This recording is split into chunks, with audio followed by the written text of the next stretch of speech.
Happy holidays, happy holidays. While the merry bells keep ringing, happy holidays to you. All right. I don't see anybody in the chat yet. Hope you guys are having a wonderful day if you're watching this later. I'm just going to ink a little bit. I'm sure there's all kinds of things going on. So um, if anybody jumps in and wants to, hit me up in the chat, we'll talk a little bit. I'm just going to ink this page. I thought I'd just kind of open it up and see if anybody wants to chat and rap while I work on my comic. You may notice a new addition to my studio. This beautiful lattice, I think is what it's called, maybe trellis, not sure. Lattice, I think. My wife picked it up in a secondhand store or consignment sale, something like that, on the cheap, folks. But yeah, got a new addition to my art studio, and this is from my two of my children. This is me, and this is my funny looking head, they told me, and this is my terrible hair, they said, and this is my beard. So that made me smile today. I thought I'd share that with you guys. But yeah, let's get into this inking, and I'm just going to talk a little bit, and if you guys want to ask me questions about anything and everything, I'm open. So let's do that. All right, get my stuff set up here. This is page 1 of HIRO, Blood of Patriots. And I was starting this page earlier today, and I was talking a little bit about it at that time. And I just wanted to kind of jump back in this evening while I had a little time to talk. This character. His name is Boone. And Boone is Dr. Krupin's bodyguard. Oh man, I got the wrong thing up here. Shoot. It's Dr. Krupin's bodyguard. And he is a likable fellow, but he is not somebody to mess with because he is street tough. He grew up in Detroit, and he grew up rough. And so he's somebody who knows how to take care of business.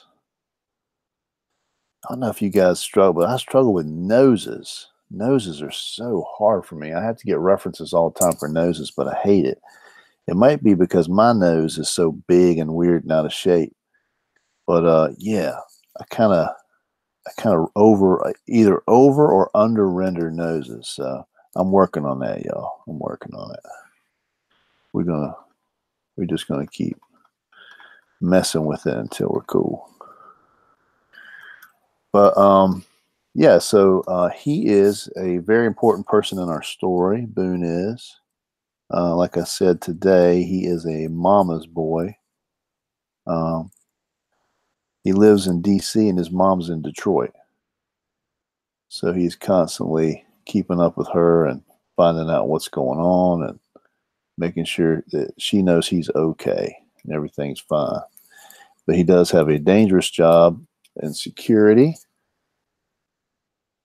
Yeah. So Boone is a bad, bad man when it comes to throwing down. And you're about to see here in just a minute, I'll show you the next page that I'm going to do. And he is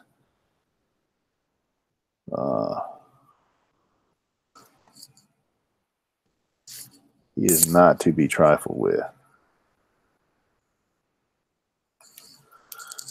I think his box was a little bit high.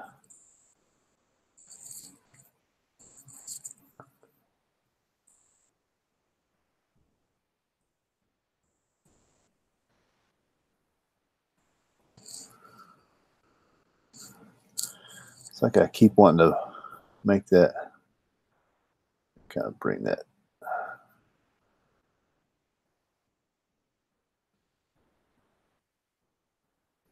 Bring that up a little bit.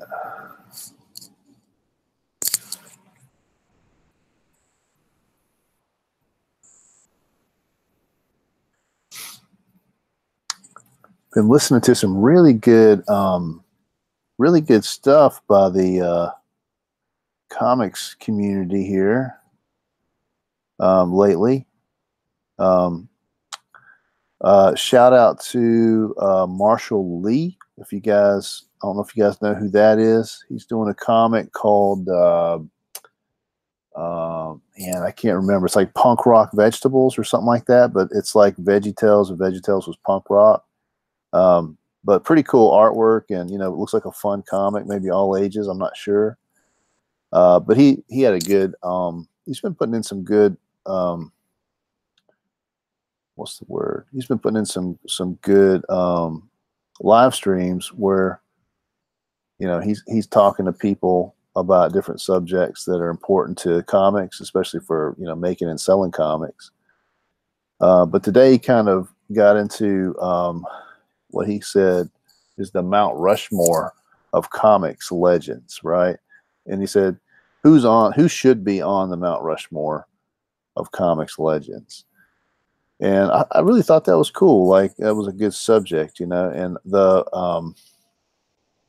one, or actually the three that were kind of like, in his opinion and a lot of people's opinion, the no-brainers, like the easy additions, was Jack Kirby, which to me, he's the number one choice for the Mount Rushmore comics. Jack Kirby, Stan Lee, now that he's passed, and then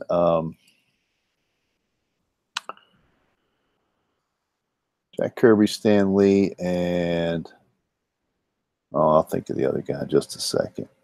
But he was asking who's the fourth. Who would the fourth be? And I wish I could tell you the third right now, but I can't remember. Either way, the third. Oh man, Eisner, obviously, yeah.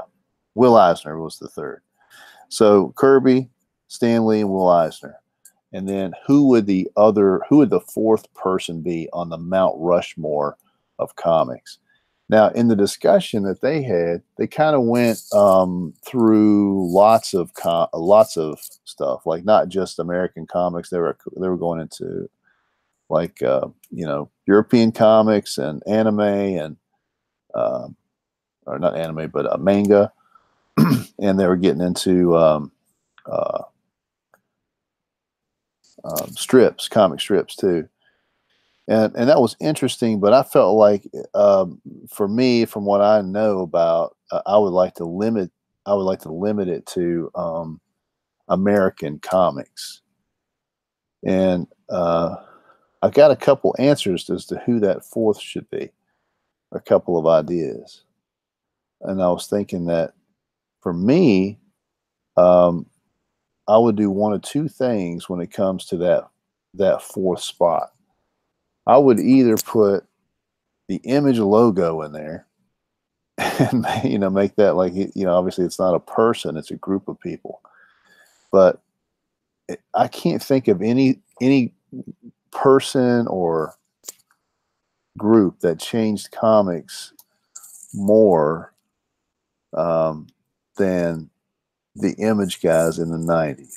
I mean, to me, that was revolutionary. So that's kind of my answer. Like, you could look into that group and you could pick, probably more so than anybody, I'd say you could pick Todd McFarlane. So along with Stan and Jack and Will Eisner. You could put Todd McFarlane. I think that makes a lot of sense. That's kind of my answer, I think. Those would be the four, in my opinion, most influential in American comics in the past 50 years. So, I don't know. What do you guys think? Hit the chat up if you got an answer to that. Who you think would be on the Mount Rushmore of American comics?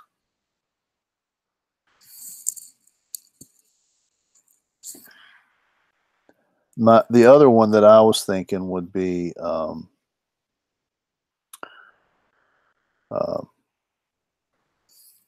Frank Miller, just because his work on some of the major titles was just so influential. You know, like, what would comics be if there was never the Dark Knight story? You know, other people were throwing out names like Alan Moore, and yeah, those guys are definitely influential. You know, no question about it. But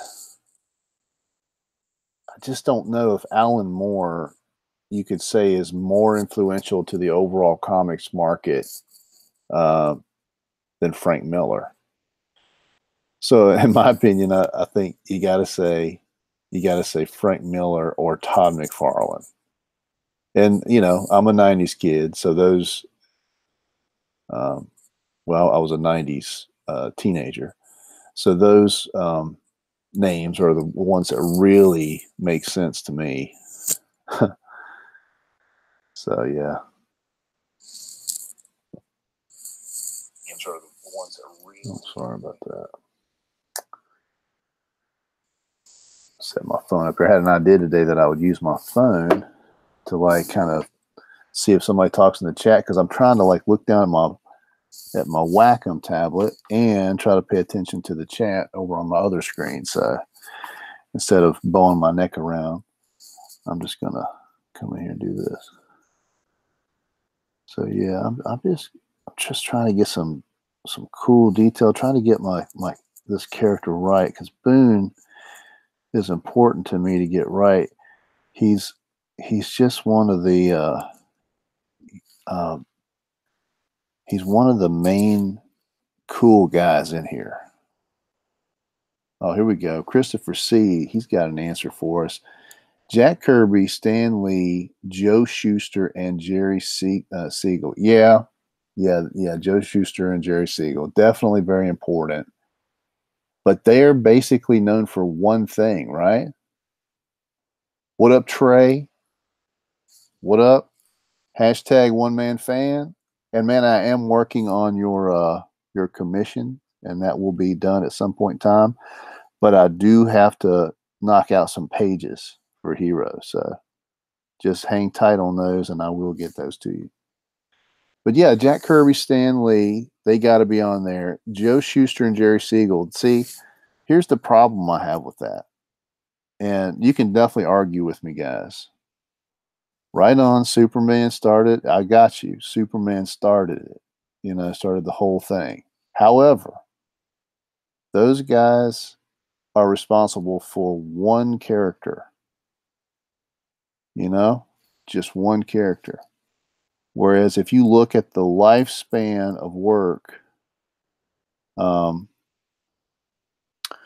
that Frank Miller has, right? So many characters, so many worlds. Transformed DC with Batman, or actually transformed Marvel with Daredevil, and then transformed DC with Batman.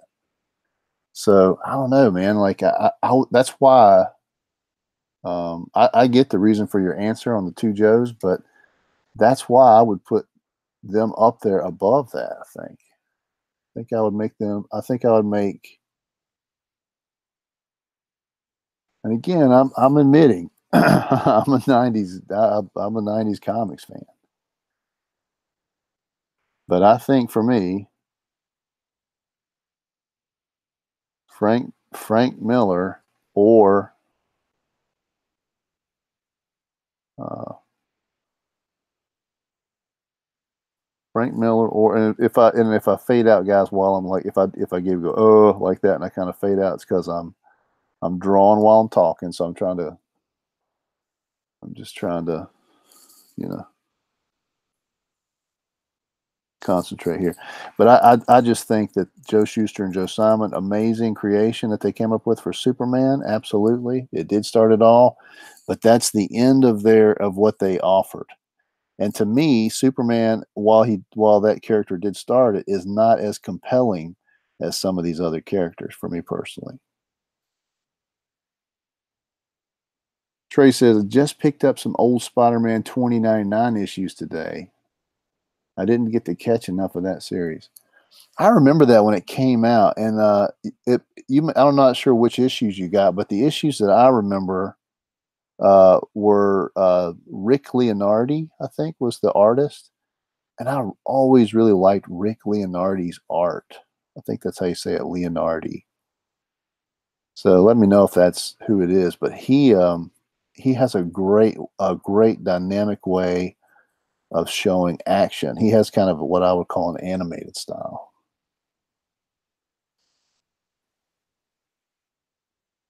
Yeah, Trey, like so you mean like that's how you make a character, that's how you do a different version by making it into a different universe instead of trying to take existing characters in the same universe and just change them into something they've never been. If that's what you're saying, I hear you, man. I hear you. You know. Something I'm really interested in is that Into the Spider Verse. I'm interested to watch that. I want to see in that movie.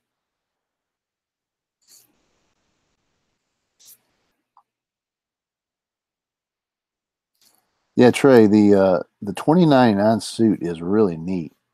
And I think that Spider-Man 2099 is a part of the Spider-Verse concept in the comics, so I don't know if he's going to show up in that movie. But it'd be cool. And the villain designs were pretty neat too. I invited Macho Dan to jump on here, so he might in a little bit. But he has he has some 2099s, and he was showing me. I think he's got like Doom 2099. That junk looks terrible. Oh, it won't be okay. But Noir is, yeah, Spider-Man Noir. That does not interest me near as much. That Spider-Man Noir, for whatever reason. I love the Spider Gwen costume.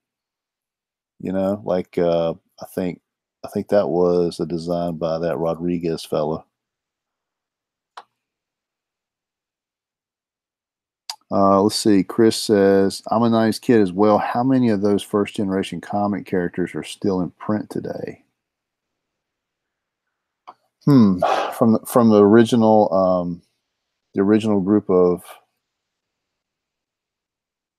first generation comic characters are still in print today. What do you mean, Christopher? Explain yourself. Trey says Raimi Spider-Man will be too. Oh, cool. That's cool. Christopher C. Pretty much none. Let's see, in their original form.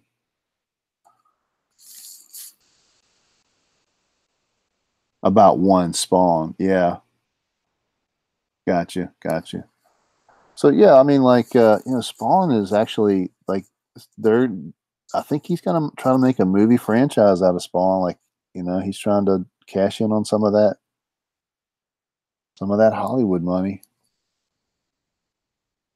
So Spawn, I mean, he's like from what I understand, Todd McFarlane is directing the Spawn movie.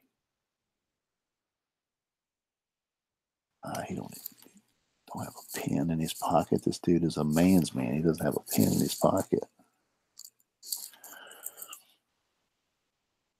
Gotta come in here with some wrinkles in the shirt.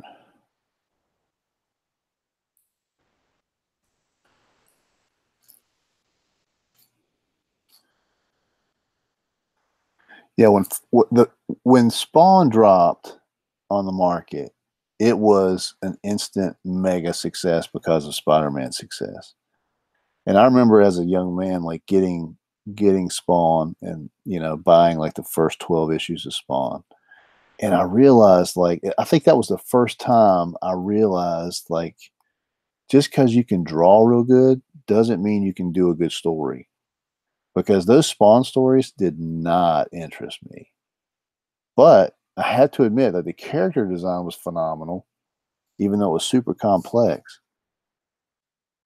Um, and just the energy of the art style just carried so much. Like man, Todd McFarlane's art style was just like everything to me back in the day. It was just everything to me. Like I wanted to be Todd McFarlane.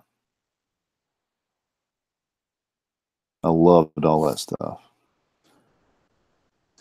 But I think actually what's going to happen is the image, the Todd McFarlane as an image founder is going to stand the test of time.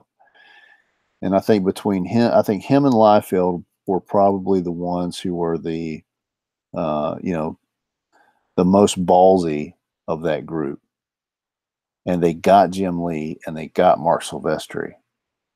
And because of their, ballsiness and their sales pitch and their kind of rock and roll attitude. So I'm not going to give I'm not going to give Liefeld the position on um, uh, you know, as the fourth spot on the Mount Rushmore of comics.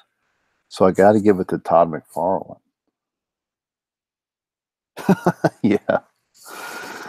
Yeah, I know it's just one of those fun things to try to figure out. I mean, yeah, there's probably, if you're really talking about the people who made the biggest impact in comics, it's more than four people.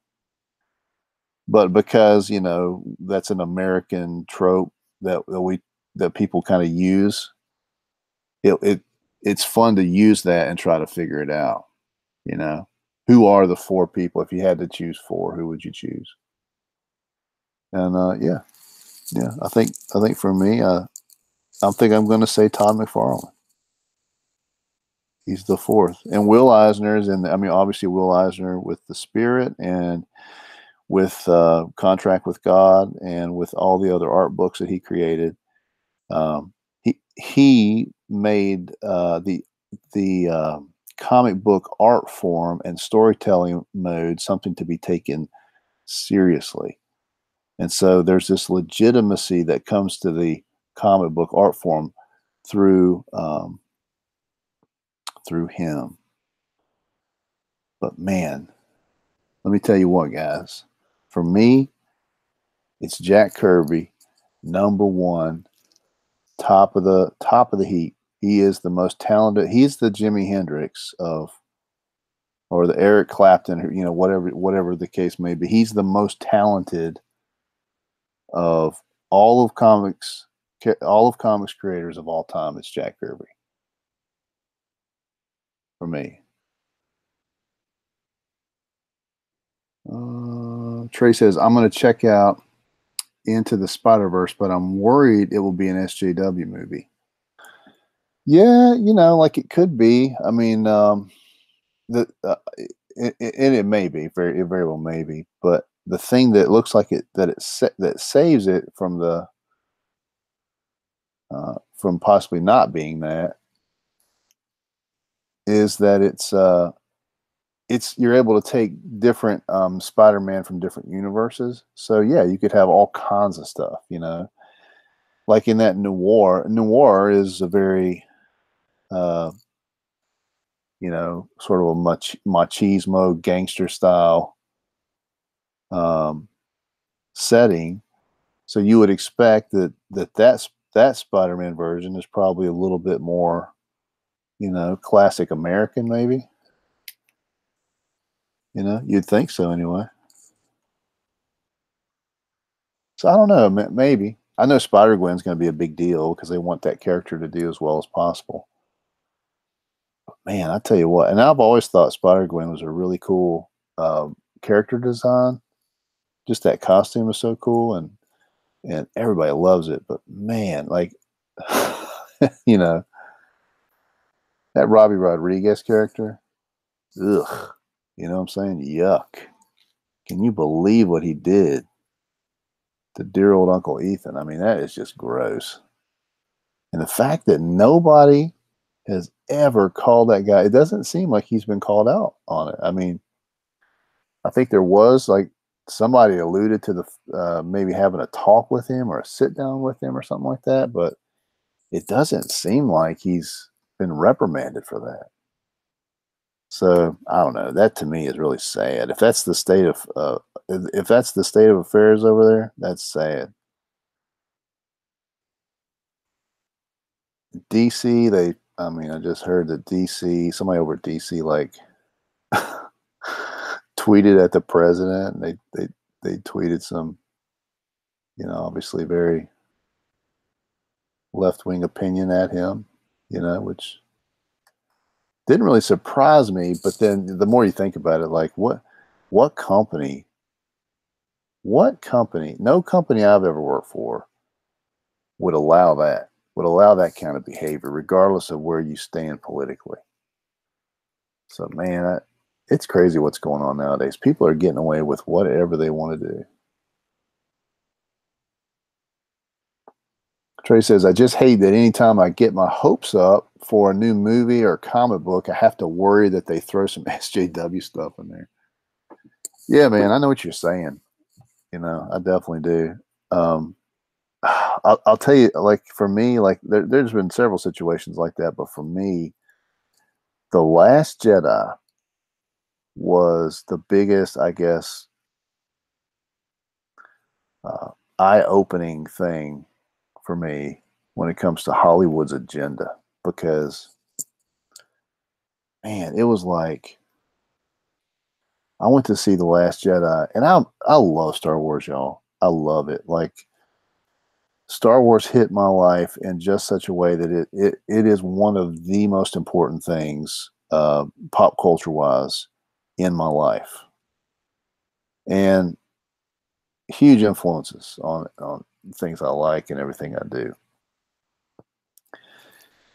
And when I saw Luke Skywalker throw that freaking lightsaber over his shoulder like it didn't matter, my whole opinion of everything just started to shift. And I'm telling you, it did something. Like, there was a visceral reaction in my mind. Now, there was parts of that movie I really enjoyed, and I went to see that with Macho Dan.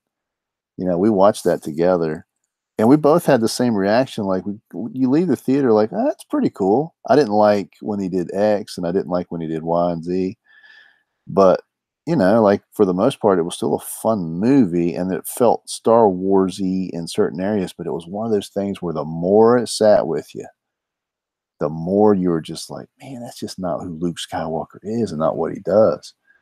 And one of my best friends in the whole world, he reacted to it so hard. I was still kind of settling in with it. And that's how I do with movies. I kind of settle in with them. And I was still kind of settling in, and then he calls me up and he's just like, I'll never watch another Star Wars movie again. I was like, are you kidding me? It was that bad? And he said, there's two people you don't mess with. And this is for him. He said, you don't mess with Hawk from G.I. Joe, and you don't mess with Luke Skywalker. And he just felt like they absolutely took Luke Skywalker into a negative place. And the more I sat with it, the more I agreed. Let's see. Trey's like, I just hate that anytime I get my hopes up. Yep, I read that. I even took my 6-month-old to see the new Grinch movie. Oh man, and it's full. It's full of SJW. It's a full SJW movie because they make Cindy Lou Who's mom a single do it all mom. Oh man, I wanted to see that Grinch movie. I like the Grinch. I'll check it out. Yeah. Single mom can do everything.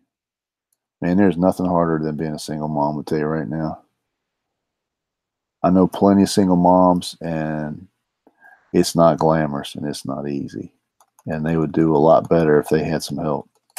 Let's see. Trey says, dude, The Last Jedi has to be the worst offender. I'm telling you, it is. Think about it, man. Luke Skywalker, who was probably the most positive character in all of stories. I mean, Luke Skywalker believed in Darth Vader. When Darth Vader had destroyed so many people and been a part of the most evil empire, in all of galactic history. But he was like, I believe there's good in you. That same guy basically just lost the faith completely and threw his lightsaber over his shoulder down into the water or down the cliff and stopped believing in the Force and rejected the Force. I mean, that is just pitiful. Like, that's just pitiful when you would think. And of course, all of those, uh, interviews that Mark Hamill was in, and talking about how when he first saw it, and he couldn't believe what they were doing to Luke Skywalker, and it didn't feel right. He was right about that.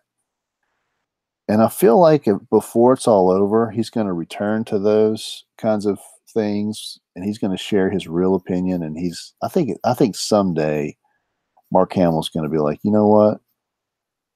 That was a really bad move. And fans were right to be so upset by that, because they ruined that character. And man, like the ending was really cool. Like, he's facing off against Kylo Ren and all of that. And I'm not trying to spoil anything. I'm sure that most of you probably seen it, but the ending was just like, I don't know. Like, the twist part was just like, man, are you serious?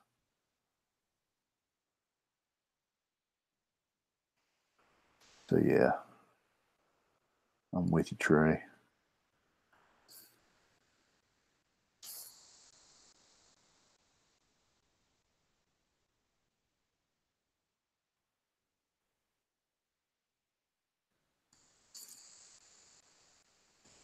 Oh, Christopher says, I think he already did. You mean you think that he's already kind of backtracking on that stuff and what he said? I hope so. I hope he's like, yeah, guys, I really defended it. I wanted it to be good. I wanted to believe in it, but, gotta admit, it sucks. Sucks what they did.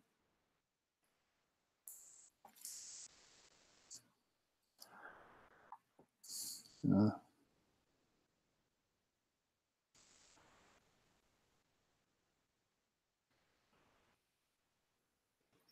wouldn't normally put this much detail in the face, but I want, because I would want the colorist to kind of add a lot of these details, but I want this first shot of Boone to be like, kind of I want it to have some realism. So you start to really kind of like trust him, and, you know,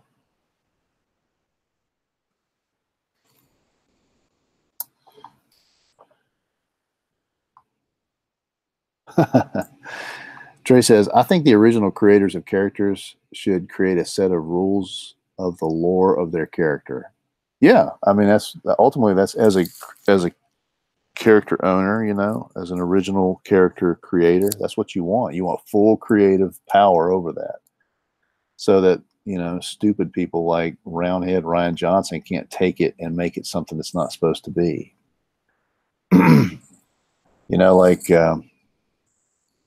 Like Boone here, and I have full creative control over him, and well, with Dan, of course, but me and Dan are of like mind when it comes to this stuff.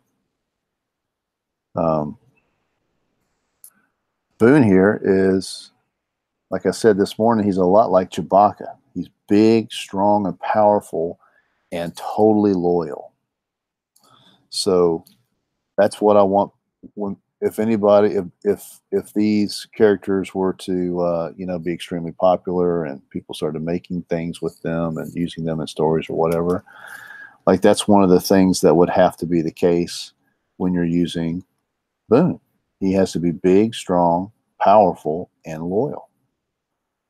And to me, that's what I like about it. That's what I like about the Thing in the Fantastic Four. That's what I like about. Uh, I don't know. There's lots of characters like that, but I feel like that really helps the story out. That's what I love about Colossus. I was talking to somebody on Twitter today about Colossus, and man, I love that character. Like from the X-Men. Colossus is my favorite X-Man because he is loyal and strong and brave, and he's a warrior, but he has an artist's heart.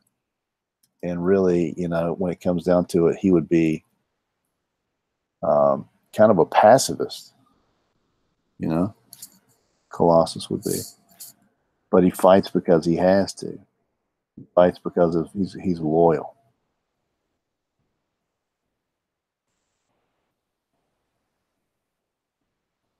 I need to look at that black guy's eyebrows and see if this is right. I don't know if this is right. Kind of just working from what I think, and I'm going to have to do some referencing probably. I guess black guy's eyebrows are generally the same as a white guy's eyebrow. Let's see.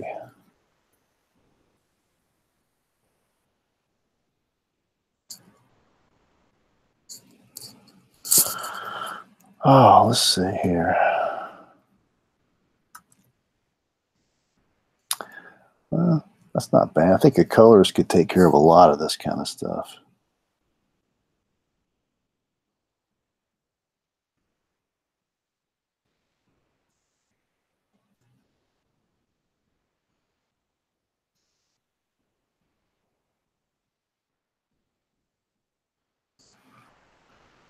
Yeah. Yeah. So, yeah. Last Jedi was definitely like a big Star Wars letdown for me. Now, I haven't seen Solo yet. What do you guys think about that?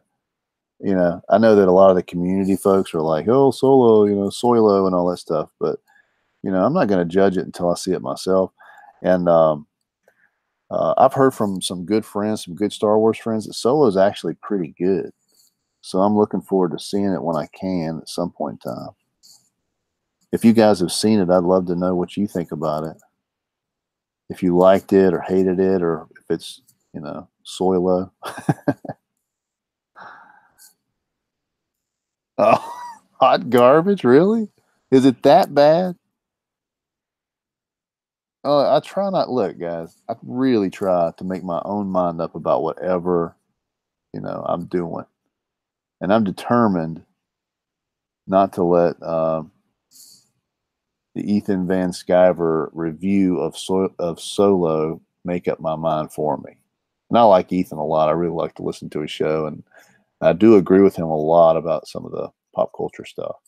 But I still want to watch it, and I want to see. I want to see for myself, you know. But hot garbage is that's a pretty astute, I guess, piece of feedback.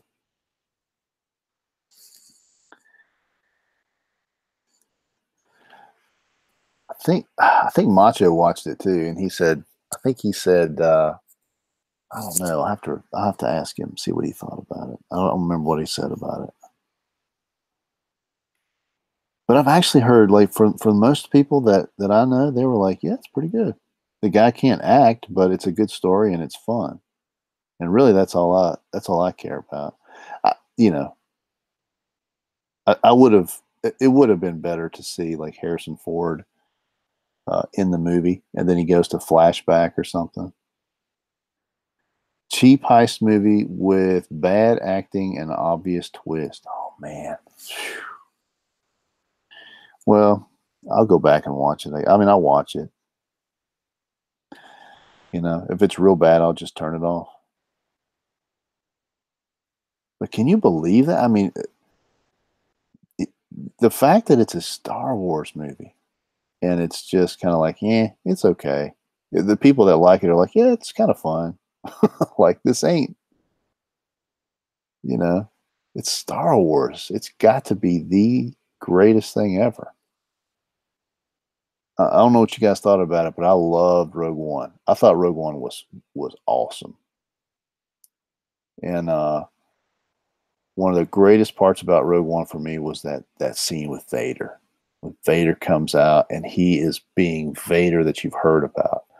Like it, oh my gosh, it was just so awesome when he came out and just slaughtered those guys and they still got away. It was like a horror movie, man. It was like Jason coming after people.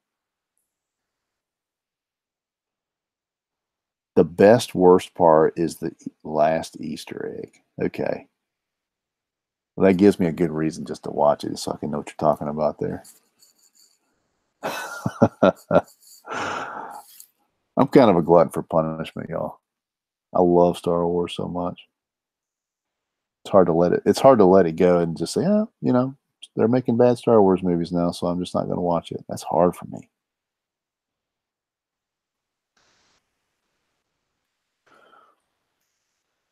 All right. Pando Lando.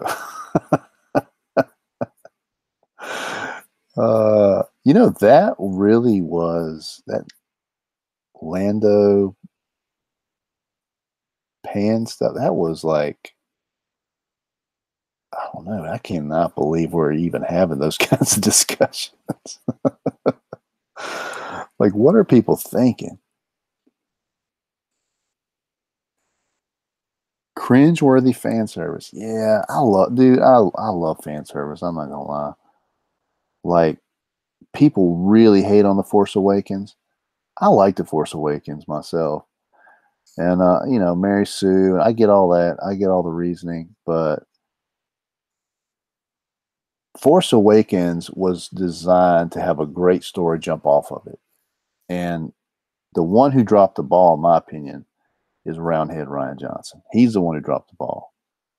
JJ handed him a pretty good play, a pretty good, um, blueprint to make your movie from. And then he really messed it up bad.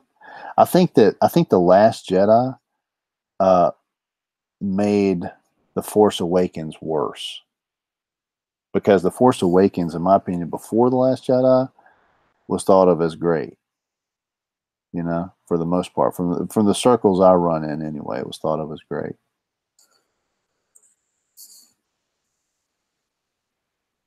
Let's see what you guys are saying. So what was your favorite Marvel IP before it became SJW? Let's see. My favorite Marvel IP.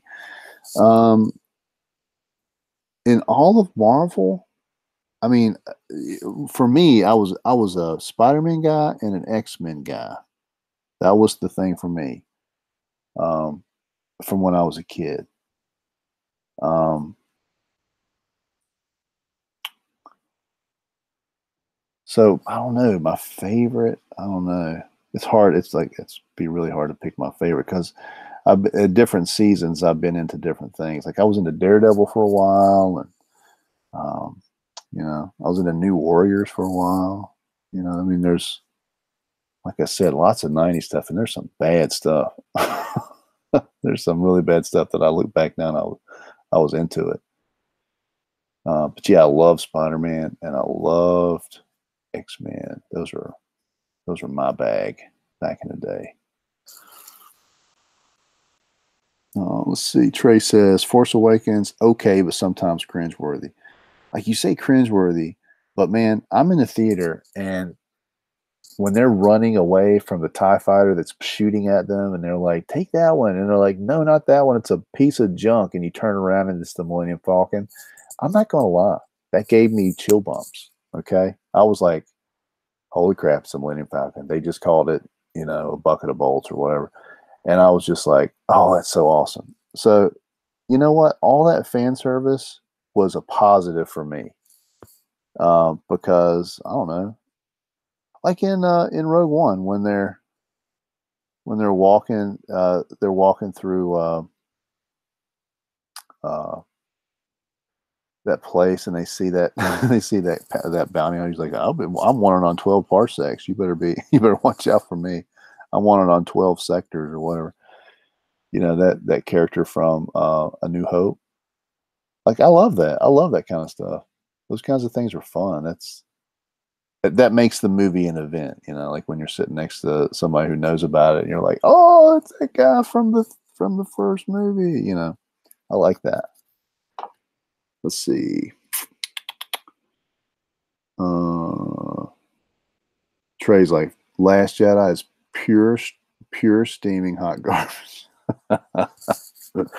It was too. It was hot garbage, especially after everything. Like, you know, you realize like, oh, it's actually bad. You just keep thinking maybe it's not bad. And you're like, no, it's really bad. And Trey says, Rogue One, the last sequence really made the movie. All Vader scenes were great. Yes, they were. And the Vader castle and like Vader in the bacta tank.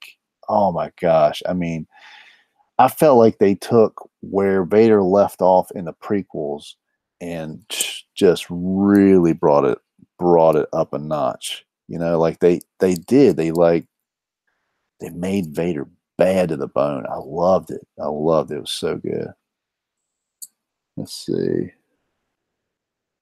Chris says X-Men was 60s original SJW. No, man, come on. It wasn't. It was good. It was good. You know, I mean, like people who hate and fear them. You know, in my opinion, it's talking about if they're mutants, not if they're a part of an existing community, but a part of a superhero community. And you know, Mike Miller's he makes some really strong arguments that that's the biggest mistake that Stan Lee ever made by giving by not giving mutants by saying that they're just mutants and they don't have a origin, they're just born that way. And yeah, I kind of understand that.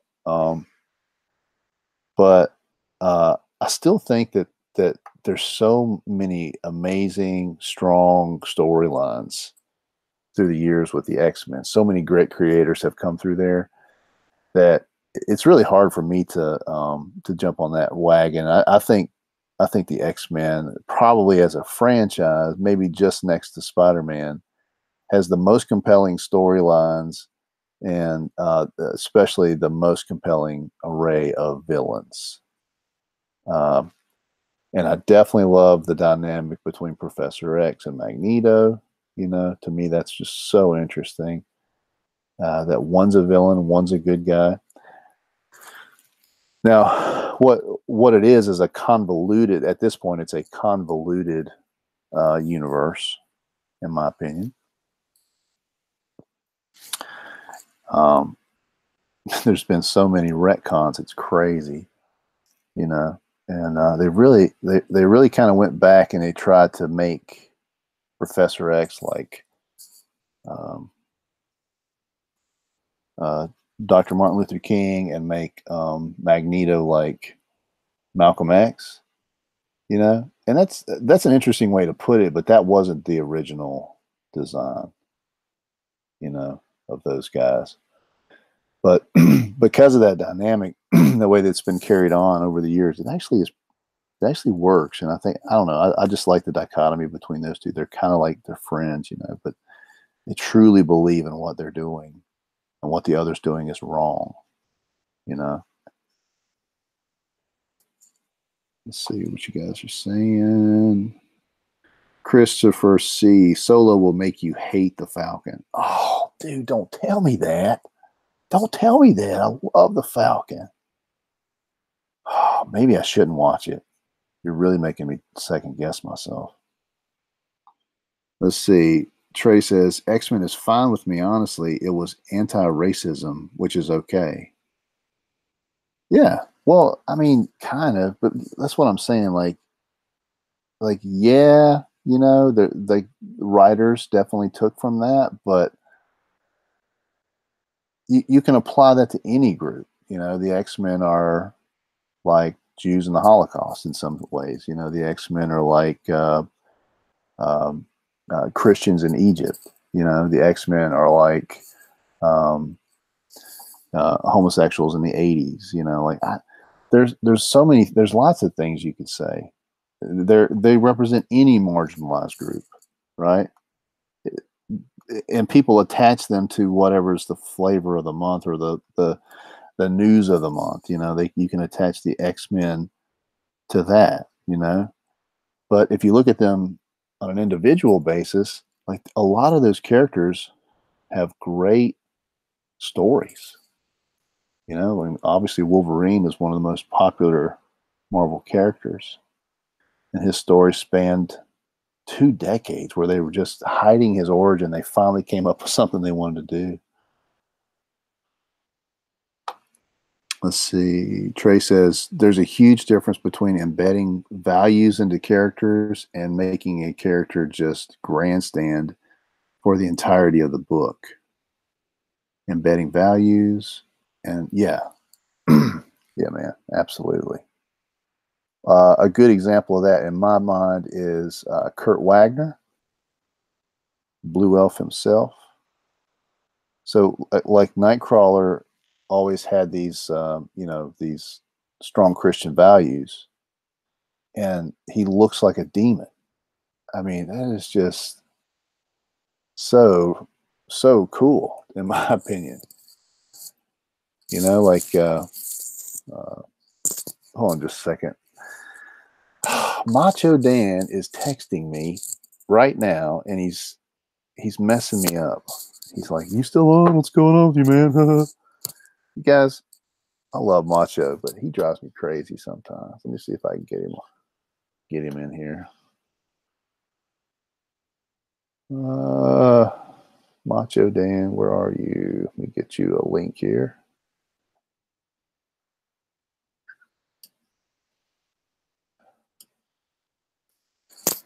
Yes.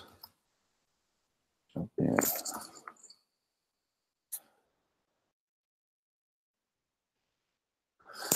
All right, I might stay up for a few more minutes, guys, but I'm probably going to bail here pretty soon. It's 11:45 my time on the East Coast.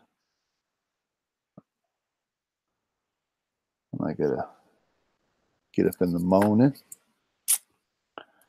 Get up in the morning, about to break a day. Anybody know Stevie Ray Vaughan? I love Stevie Ray.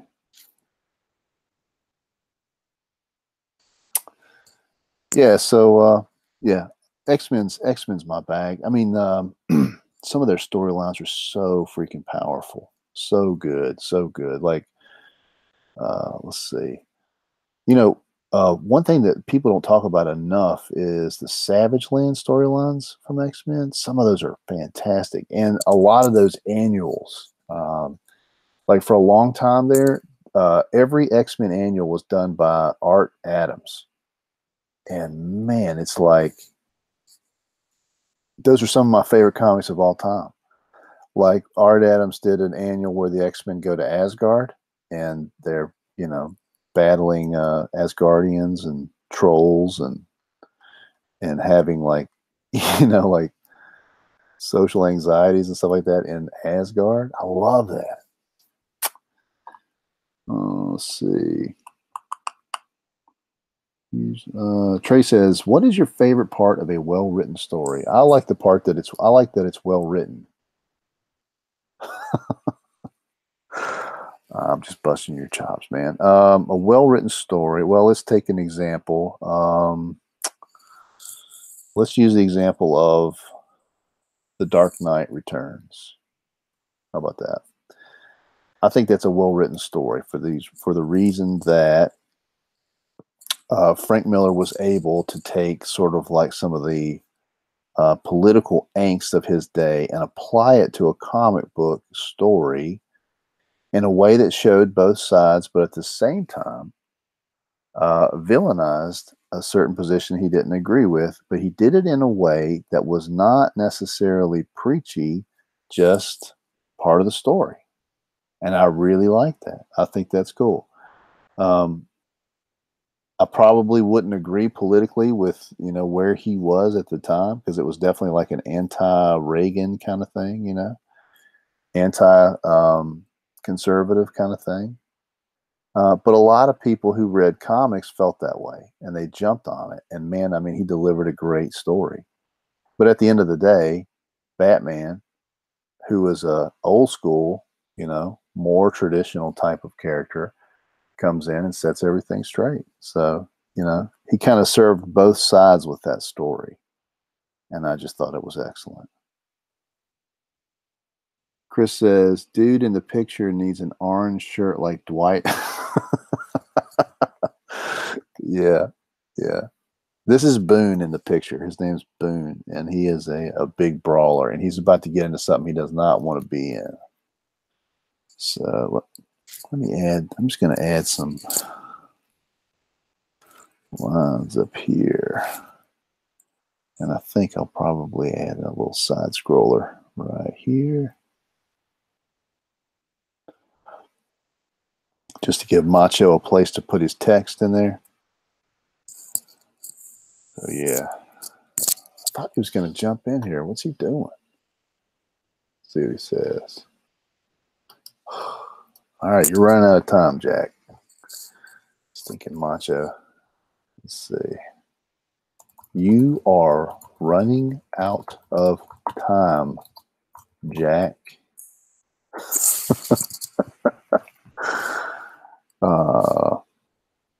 All right, you guys, I love Macho. He's so cool to work with. I mean, he's definitely the kind of creative partner you'd want to have working on a project like this. Christopher C., I don't know. He's just taking his time. I don't know. I don't know what he's doing. He's just kind of, Macho's wild. He does whatever he's doing. I don't know.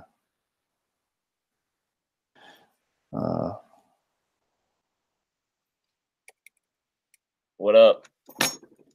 What is going on, man? Dude, I'm having difficulties.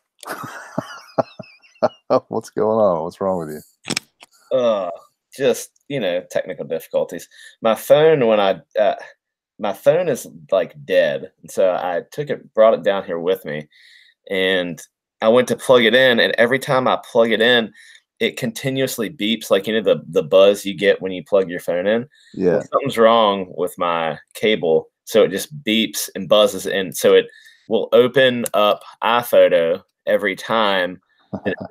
So there's like 75 iPhoto tabs that are open because it keeps connecting to the computer. So, hey, we got some folks in the chat. Trey's in the chat. What up, Trey? And he says, when are you going to have your chat? I think he's talking about you guys talking about some. I'm down. Hit me up, Trey. My computer's like, this stuff is not working right now. I can't even get the chat up. Yeah, hit me up sometime. There you go. It might work now. Can you see my page here? Hold on. I'm switching my account so I can see things. Yes, I can see it now. Yeah.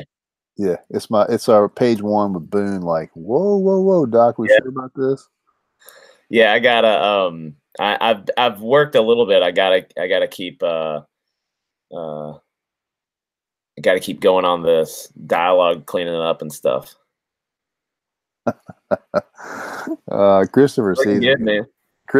accusing you of all kinds of stuff. Oh my god! I was going back to read the chat. Oh, God, man! Holy crap! Look at this chat. Trey and Christopher. Yeah, they've been keeping me company while I'm drawing. That's cool, man. Yeah. Smacking my pup. What are you talking about? I literally, you want to know what happened? My phone died. I came down to the Macho Cave to watch a movie. Yeah. Or I just watched some. Honestly, I was watching YouTube, and I go upstairs and I plug it in, and then the first thing I see is that you're live, and I was like, oh, okay. And I was like, yeah, Twitter gives me a notification, and I go on Twitter, and then it's an email from you saying, come join me. It's like, oh crap. That's all right. Sorry I'm late, guys. Hey, you know what, man? I'm just drawing, and this is what I'm going to be doing sometimes. So if you can jump in, cool. If not, cool. Yeah. I'm just kind of doing the to Naple method, which is like you got a lot of work to do, and if somebody can keep you company and you can chat Sure. while you're Yeah. working, like do that. Um, I was gonna ask you, man, did you see? So I put a tweet out earlier, but did you see what Bill Maher said about Stan Lee? Can you believe that? Yeah, man, I cannot believe that. Like, let the man, like, let the body get cold before you start like going down that stuff. And, so I, I I may or may not. I don't know. I thought about using my brand new fresh one video YouTube channel to put out like my thoughts on that, and I haven't done it yet. But I've been writing them down, Yeah, and so I might do that tomorrow. We'll see. There'll be a lot of that coming out. I'm sure already has started coming out, but yeah, we'll see what happens. It was crazy, man. I couldn't believe he said some of that stuff.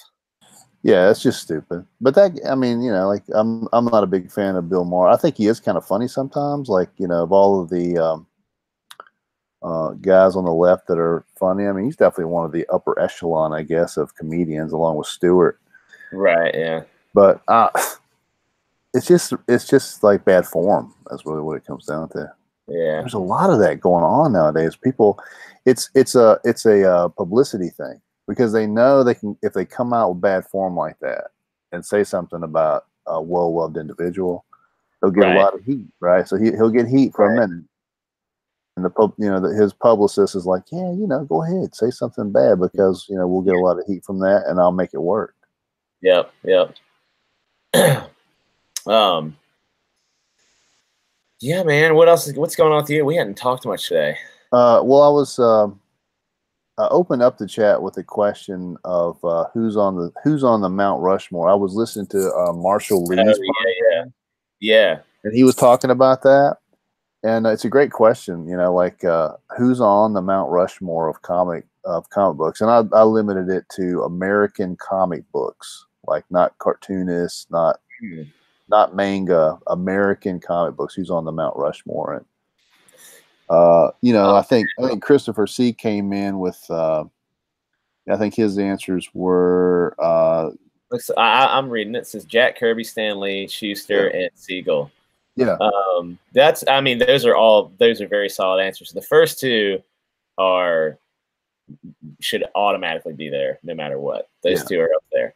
yeah, Schuster and Siegel definitely are two great two people that would obviously have places up there for sure. yeah. Um, I'm trying to think. I'm trying to think if there's anybody else that I would put up there. Well, my answers are a little different. Uh, what I think is the great American comic creator uh, is is Stanley and Jack Kirby, Yep. right? Yep.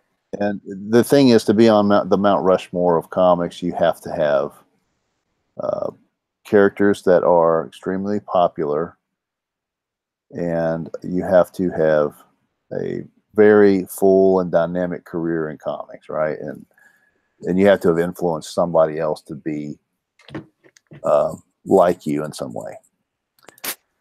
And in my opinion, it comes down to Stanley, Jack Kirby. Oh man, I don't know why I keep forgetting my third guy, but it's like for whatever reason he's just not sticking in my mind. Do you know who Bill Finger is? Yeah, yeah, he's like one of the creators of Batman, right? Yeah, he's like the original creator of Batman. That's who we need to have, some Bill Finger up there. Well, Bob Kane is the one who's Well, supposed to. but there's a great podcast I just listened to, and it's uh, I think Bill Finger was the actual real creator of Batman, but um uh what's his name? Bob Kane like bought the rights or something like that from him. It's this podcast called Do Go On. It's an Australian podcast. I've told you about this before, but it's really good, and they talk about how Bill Finger's basically the creator of Batman as we know him. Yeah. But that Bob Kane gets all the credit. So. Well, that's interesting. I mean, you could say the same thing about a lot of characters, especially when it comes to Marvel stuff between Stan Lee and others, you know, Yeah. because Stan Lee gets a lot of credit for some pretty loose work. Right. Did you just hear my dog burp in the mic? Oh, what's he doing? He's King's. I'm down here in the Macho Cave, and King's down here. I let him over here on this side, and he walks over here. He drank a bunch of water, and then he burped right in my face. Good old King. I love King. He's a big old animal. Yeah, I know what you mean, though, man. Absolutely. So mine is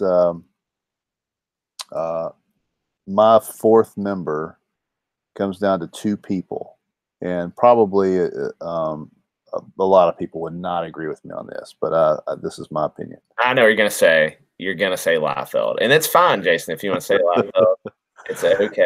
No, I'm not going to say Liefeld, but you know what? I would concede that people would have a good claim to Liefeld for that. But he's just such a controversial lightning rod character. I know. You could we should probably debate this sometime. You and me should just straight up go in and debate it and get it out of our systems. You know, we should do it. We should absolutely do it. The Liefeld. We need to have some name for it. The Grand Liefeld debate. The Grand Liefeld debate. That sounds good. Yeah, we can do it, man. I'll tear you up. I'll show you and everybody in the room why you're wrong about that guy. No way. But you could lay claim to that for the reasons of that you can categorize that he is a dynamic creator. Yep. That he has created lots of characters that are still loved today, and that he did have a big part in changing the game. But the person that I think is above him in that category, two people, would be McFarlane and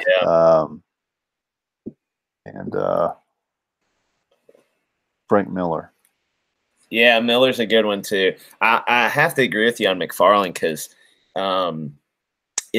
even though Liefeld has these characters that seem to be getting more I don't know, shelf life right now at the moment, like Deadpool and Cable and stuff like that. I think ultimately the quality and the longevity of some of McFarlane's creations, like Venom, are gonna last longer. I mean, maybe not. Maybe Deadpool's gonna just kill them all or whatever. But he just, I kind of feel like, I don't know. I just think McFarlane's quality is a little higher, even though Cable is probably one of my all-time favorite top 3 characters ever. Mm-hmm. McFarlane still has, I think, he has it on quality overall. Yeah.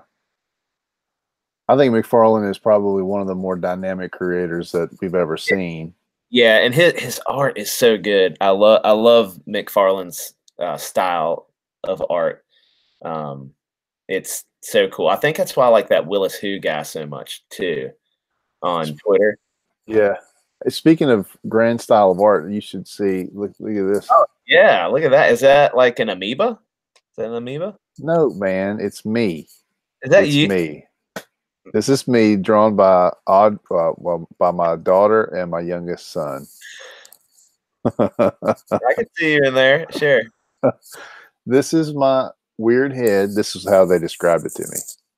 This is my weird head with my weird hair. And this is my face, and this is my beard right here, and my face is round. They got your patchy beard down right. Yeah, look, see. Yeah, and then these are all things that happen around me. I guess this is my anger coming out, maybe. So yeah. Dude, I was just looking, and Christopher said, I was looking in the chat, just seeing what I missed. And he just, I'm sorry, it's Trey, just said, I picked up some old Spider-Man 2099 issues today. Yeah. Dude, Trey, I was just looking yesterday. If you see, there's like these boxes right here. And I just pulled out my collection of Punisher 2099. Didn't you I have have Doom I 29? have a Doom 2099 with it's the foil around the edges of the cover, which is a choice cover, I must say, and it's signed by I don't know if it's the writer or the artist, I can't remember, that did the book, and that is the most '90s thing that I own, probably. It's very '90s. Oh man, that Doom 2099, that is so bad. Oh, Yeah. yucky. Trey says he didn't even know they had a Punisher 2099. They did, and it's actually so. I was thinking about doing a video on this because everybody hates on that 2099 stuff, and there's good reason to hate on it. I get it, but the book, I started flipping through it, and it is like action from end to end, and it's like brutal action. Punisher like carving up some folks. Like it's pretty good. So I might even I thought an angle I can take is I really enjoy bad comics. Not bad comics. I really enjoy that like campiness of some comics, especially in the '90s period. So I want to go through them and talk about find the things that I like and talk about why I like them, even though they might be considered bad. I'll tell you what's considered bad is showing up to a chat at midnight. That's what's considered bad, my friend. Midnight? Oh, it is midnight. Holy crap. I got my wife was snoring, and I laid down, and then I saw your thing. I was like, man, I'm gonna go down there and get on that chat. Why Well, not? man, I gotta jump. I gotta jump out. So you know. All right. Well, you know what? I'm glad you got to talk to me for 10 minutes. Yeah, it was worth it. It really was was worth it to get to see you for just a few minutes today.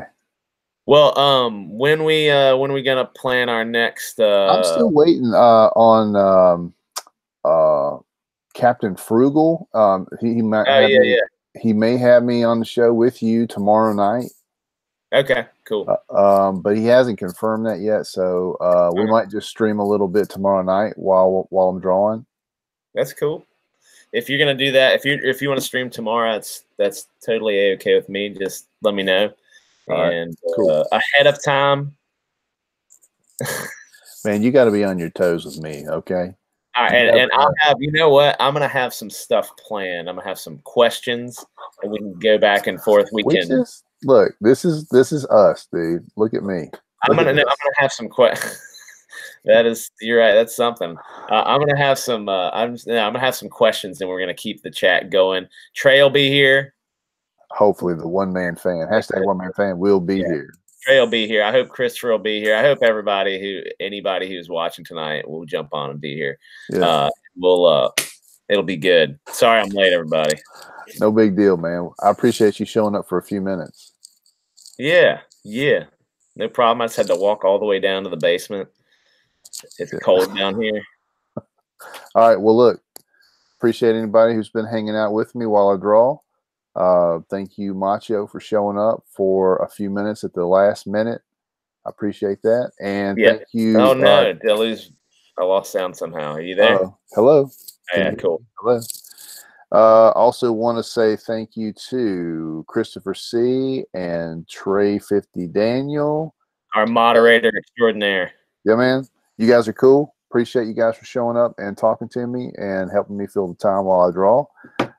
HIRO, Blood of Patriots on Indiegogo. Please go fund that. There's lots of great perks. You can get in for $5 and you get a virtual high five from Macho Dan. You can get a $8 digital version, and let's face it, you'll spend $8 going through the drive-thru at your local Chick-fil-A. So that's not a big purchase. Go ahead and spend the $8. Get our 48-page full-color digital version, if nothing else. If you want to move up in life and be a real man, get yourself the print version. Okay, it's going to be beautifully printed, and I've got the sample from the printer. Now, I'm not advertising for this comic book, okay? This is just the sample of what the printer sent me to show me what our comic is going to be like, okay? So just keep that in mind. You hadn't even told me you got this. Yeah, it came in the mail the other day. I got like 3, but this is definitely the one. So look at that, beautifully printed, glossy. Yeah. I know my lighting's not great, but you can still see good. See that perfect bound right there? Check that perfect bound. That's like a classic trade right there. Yeah, and then the interior pages. Are they nice and glossy? They look good. Nice and glossy. See? Look at that. Yeah. Yeah. Yeah. And now, like I said, I don't know what this, I've never seen this before. I was just flipping through. It's just a sample. That Boston Metaphysical what? Society? Can you see it? Check it out. Yeah. Boston. Is it any good? Tell me if it's any good. Have you read it? First impression is lukewarm. I have not read it. But I don't want to hate on it because I don't know who did it or anything like that. So yeah. Gotcha. Yeah, but there may be a huge fan base for this. Obviously, this person put a ton of work in and made a lot of pages. Now, ours will not be this thick. Ours is 48 pages. I think this is probably about 100. So ours is probably about half of this. But 48 pages of, look at that, beautiful full color, high gloss print, and a nice cardstock, or not cardstock, but a nice, like, good, thick, good quality cover. This is the, Is that the quote you just sent me? Yes. The other day? Yes. Yeah. I'll look at that again. And that's domestic, Jack. So that means no boats. So we're doing full on US of A printing, probably. Yeah, baby. US of A. Yeah, I like it. Yeah. That's actually, I'm looking at it. It looks like pretty close to everything else as far as cost goes. Pretty close. Trey's giving you a hard time again. You got to be flexible, my dude. Trey, man, it's midnight. He's right. You got to be flexible, dude. You got to be flexible. You got when I send out the Thundercat signal, you got to come running. Okay. All right. Well, if you give me something to help keep my turn. When I say HIRO, ho, you got to come running. All right, I'll be ready tomorrow. I'll be ready to go.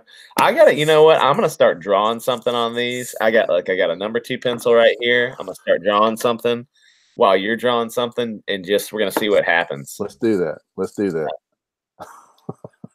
definitely do that. Trey, hit me up, man. I'll come talk about video games with you. You gotta work with the Mutt-Man. You gotta work with the Mutt-Man, Jack. Look at this. Look at this. You got to work with me. I need it. Yeah, you do need it. All right, man. Good night. Sleep tight. Thanks, thanks, Christopher. See you guys. Yeah. Dan, oh my gosh. What he said? All right, lay off me tonight, man. Y'all just lean in on Macho. Just lean. He loves it. I'm looking forward to seeing you guys tomorrow night. All right. Y'all have a good one. Peace. Peace.